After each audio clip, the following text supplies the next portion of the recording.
Good evening प्यारे छात्रों, आपका एबीएस क्लासेज में स्वागत है। मैं विवेक सर। आज हम लोग पढ़ेंगे पास्ट इंडेफिनिट टेंस का इंट्रोगेटिव सेंटेंस का तीसरा रूल और चौथा रूल। प्यारे बच्चों, चलिए शुरू करते हैं आज की class. Rule number third, rule number तीसरा। प्यारे बच्चों, रूल नंबर तीसरा कहता है, यदि हिंदी वाक्य में, किसमें, यदि हिंदी वाक्य में ग्रुप बी का प्रश्नवाचक शब्द आए तो वह अपने साथ, किसके साथ, अपने साथ, अपने से संबंधित, मतलब अपने से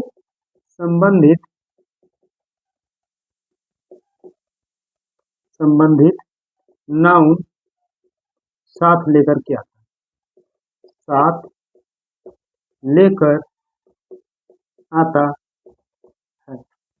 प्यारे बच्चों, हम लोग इसमें क्या करेंगे, सबसे पहले ग्रुप बी का जो प्रश्नवाचक शब्द आएगा, मतलब कि इंट्रोगेटिव वर्ड, उसकी अंग्रेजी लिखेंगे।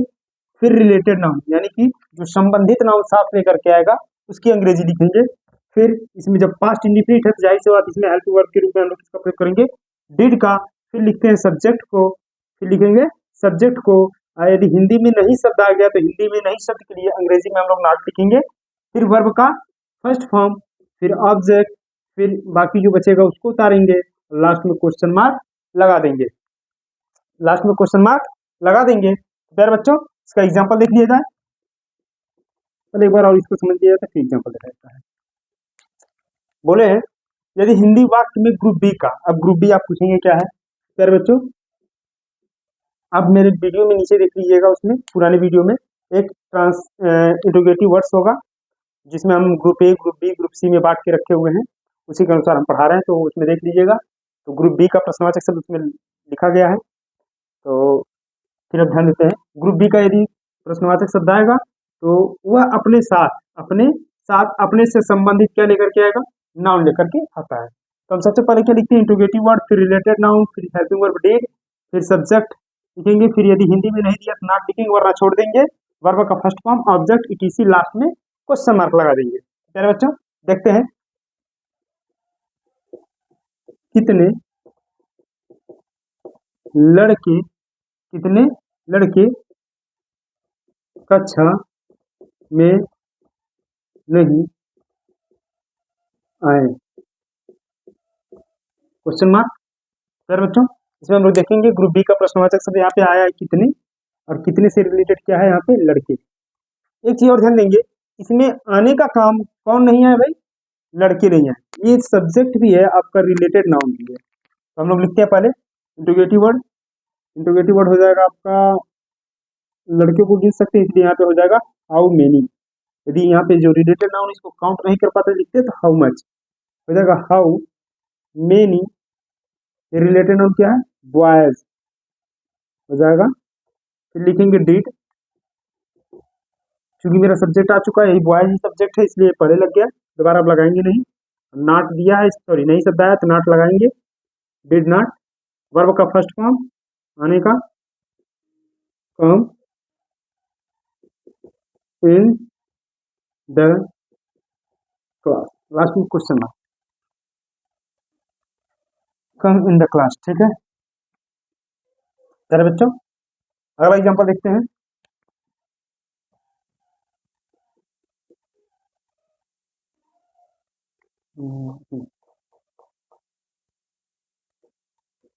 वह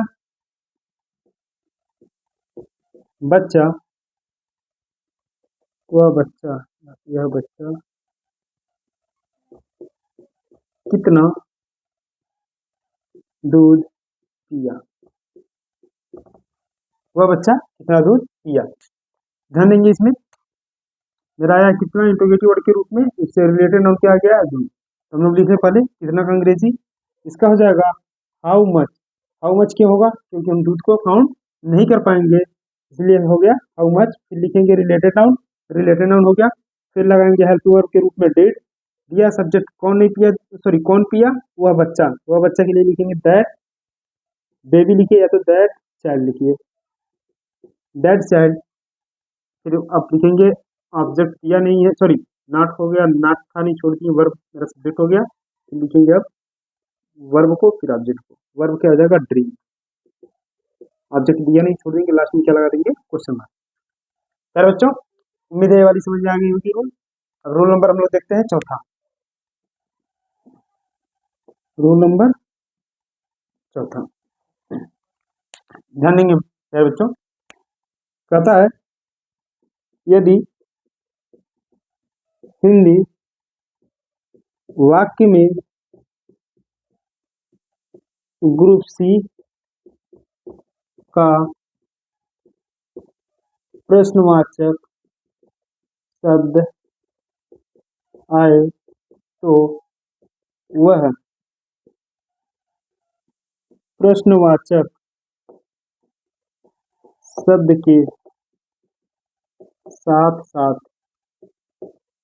कर्ता का भी कार्य करता, प्रश्नवाचक शब्द के साथ साथ कर्ता का भी कार्य करता है। यार बच्चों ग्रुप सी में मेरा केवल एक इंट्रोगेटिव वर्ड है जो हु के रूप में है, जिसे हिंदी में हम लोग कौन बोलते हैं, तो उसमें क्या होता है कौन में काम करने वाला छिपा रहता है, इसलिए वह प्रश्नवाचक शब्द के साथ साथ कर्ता का भी कार्य करता है।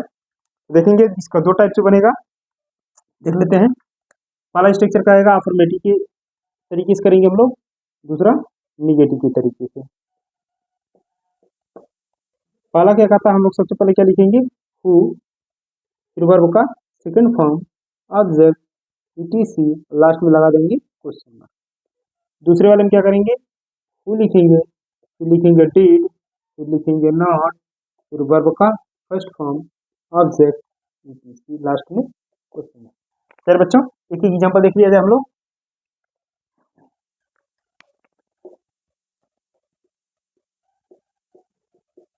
तुम्हारे घर कल कौन आया।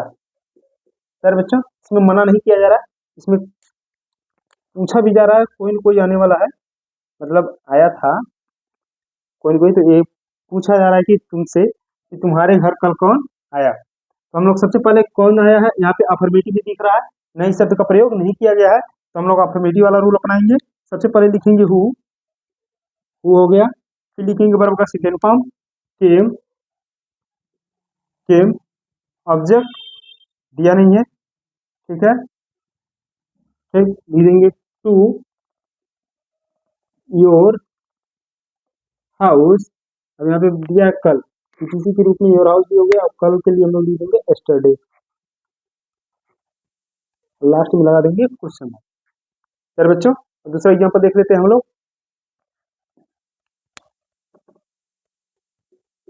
तुम्हें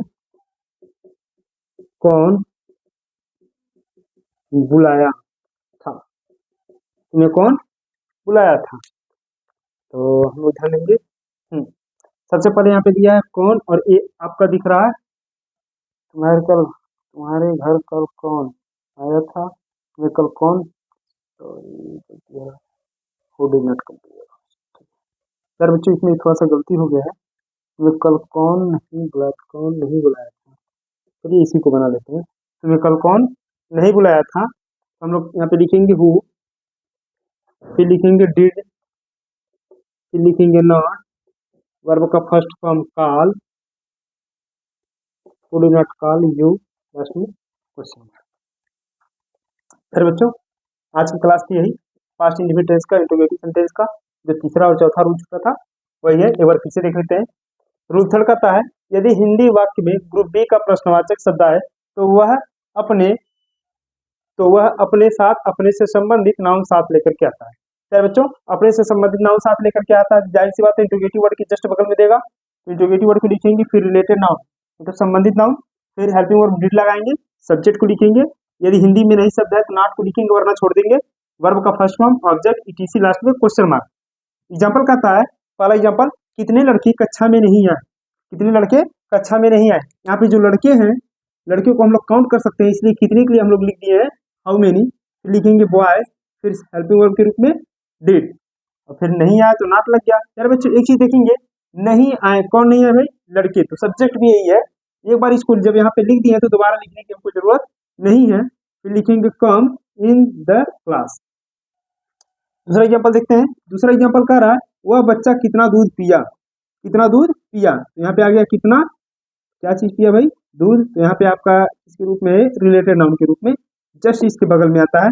तो हाउ मच बच्चा इसलिए लगा क्योंकि मिल्क को हम लोग काउंट नहीं कर सकते। फिर हो जाएगा डिड दैट चाइल्ड, कौन पिया, वह बच्चा पिया, तो दैट चाइल्ड, फिर आपका हो जाएगा नॉट नहीं दिया, छोड़ देंगे, वर्ब का फर्स्ट फॉर्म ड्रिंक और कुछ बच नहीं रहा लास्ट में क्वेश्चन मार्क।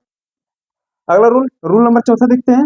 रूल नंबर चौथा मेरा कहता है, रूल नंबर चौथा, यदि हिंदी वाक्य में ग्रुप सी का, किसका, ग्रुप सी का प्रश्नवाचक शब्द आए तो वह प्रश्नवाचक शब्द के साथ साथ, मतलब प्रश्नवाचक शब्द है उसके साथ साथ वह कर्ता का भी कार्य कर रहा है, किसका कार्य कर रहा है, कर्ता का, यानी कि सब्जेक्ट का भी कार्य करता हो। मेरा बच्चों इसमें हम क्या करते हैं, जैसे हम लोग पास्ट इंडेफिनिट टेंस का अफर्मेटिव पढ़े थे, अफर्मेटिव में सब्जेक्ट को लिखते थे, वर्ब का सेकंड फॉर्म प्रयोग करते थे, तो सेम इसी तरह इसमें भी होगा, जिसमें जिस हिंदी में कौन शब्द आया लेकिन नहीं शब्द नहीं आता है तो वो अफर्मेटिव में हम लोग काउंट करते हैं। तो हम लोग क्या करते हैं, सबसे पहले हु को लिखते हैं, फिर वर्ब का सेकंड फॉर्म ऑब्जेक्ट ईटीसी। एक एग्जांपल देख लेते हैं, तुम्हारे घर कल कौन आया, हु केम, देखिए वर्ब का सेकंड फॉर्म हो गया came, to your house yesterday, last में क्वेश्चन मार्क। अगला एग्जांपल देखने से पहले देखेंगे, हम बोले हैं अफर्मेटिव सेंटेंस आता है तो उसमें वर्ब का सेकंड फॉर्म प्रयोग करते हैं। सेम ऐसे जब इसका निगेटिव पढ़ रहे थे हम लोग पास्ट इंडेफिनिट टेंस का, तो उसमें था आपका निगेटिव सेंटेंस जब बना रहे थे तो उसमें सहायक क्रिया के रूप में हम लोग डिड नॉट का प्रयोग करते थे और वर्ब का फर्स्ट फॉर्म। सेम वही चीज इसमें भी होगा, यही है कि सब्जेक्ट जैसे मान लीजिए मेरा इसी में कौन में छिपा हुआ है, इसमें छिपा हुआ है कौन में, ठीक है, तो कौन में छुपा हुआ, तो यहाँ पे हम सब्जेक्ट तो लिख लिए, सब्जेक्ट के बाद डिड लग गया, नॉट लग गया, निगेटिव तो बन ही गया। मान लीजिए यहाँ पे कौन की जगह पे तुम्हें राम नहीं बुलाया था, तो यहाँ पे लिख देते Ram did not call you, बस ये सिंपल सा निगेटिव हो जाता। यहाँ पे अभी प्रश्न पूछा जा रहा है किसी से, तुम्हें कौन नहीं बुलाया था, तो यहाँ पे देखिए निगेटिव सेंटेंस में हम लोग लिखते हैं सबसे पहले हु को, फिर डिड, फिर नॉट, वर्ब का first form object etc, last में क्या लगा देते हैं क्वेश्चन मार्क। तुम्हें कल कौन नहीं बुलाया, इसका एग्जांपल देख लिया जाए। सबसे पहले लिखते हैं हम लोग हु को, फिर डिड, फिर नॉट, फिर बुलाने का कॉल यू, लास्ट में क्वेश्चन मार्क। यार बच्चों उम्मीद है आज की क्लास समझ में आई होगी। तो हम लोग कल पढ़ा जाएगा फ्यूचर इंडेफिनिट टेंस का अफर्मेटिव सेंटेंस और निगेटिव सेंटेंस दोनों एक साथ पढ़ा जाएगा। तो प्यारे बच्चों आज की क्लास समझ में आई हो तो मेरे वीडियो को लाइक करिए, मेरे चैनल एबीएस क्लासेज को सब्सक्राइब करिए।